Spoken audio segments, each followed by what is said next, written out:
À l'intérieur du contrat de Ferrari de Lewis Hamilton, tout ce qui est inclus dans l'accord de plusieurs millions, la date d'expiration et la clause secrète.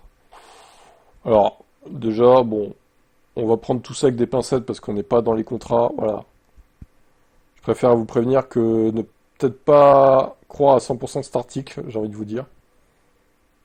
Quel est le salaire de Lewis? Il est largement estimé à environ 50 millions de livres, ce qui fait environ 68 millions de dollars, grosso modo. Et mieux que Verstappen qui est à 48.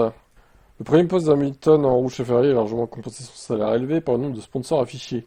Selon Sponsorlytics, les sponsors de la combinaison de course d'Hamilton avaient une valeur combinée de 400 000 dollars pour chaque entreprise présente sur la photo. Hamilton gagnera également 50 millions de dollars supplémentaires grâce à des contrats de sponsoring et à des prix en argent, le champion étant connu pour ses ambassadeurs de marque auprès de marques de luxe comme Dior. Le contrat expire après 2026. Autoracer rapporte que le pilote de 40 ans a également des exigences techniques inscrites dans son contrat, qui inclut une garantie que le moteur et les performances de Ferrari 2026 permettront à Hamilton de revenir dans la course au championnat. En 2026, de la réglementation vous bouleversez le sport, donnant à Ferrari et Hamilton la chance de laisser derrière eux l'ère de l'effet de sol. Cependant, des questions subsistent quant à savoir si Ferrari ou Hamilton peuvent améliorer la saison prochaine leur performance. Alors, outre le salaire et la clause de perfo, il existe une autre clause secrète dans le contrat Hamilton selon Sportune. 20 millions de dollars sur les 80 millions de dollars par an estimés du contrat Hamilton seront versés en prime au profit de la fondation caritative d'Hamilton, Mission 44.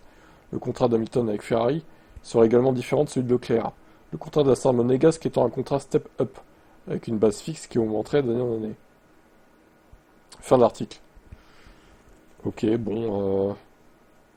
Cette ligne-là, qui inclut une garantie que le moteur et les performances de 1.6 de Ferrari permettraient à Hamilton de revenir dans la course championnat. Bon, j'imagine qu'elle lui-même a des clauses de performance. Enfin, je sais pas trop comment ça se passe, mais bon, j'espère qu'ils vont pas le virer à la fin de l'année 2025 quand même, ça serait abusé. Non, je pense pas.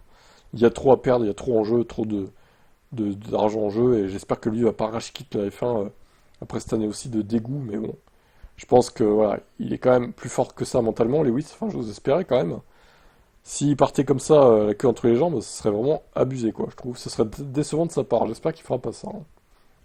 Attends 2026, Lewis. Attends de voir.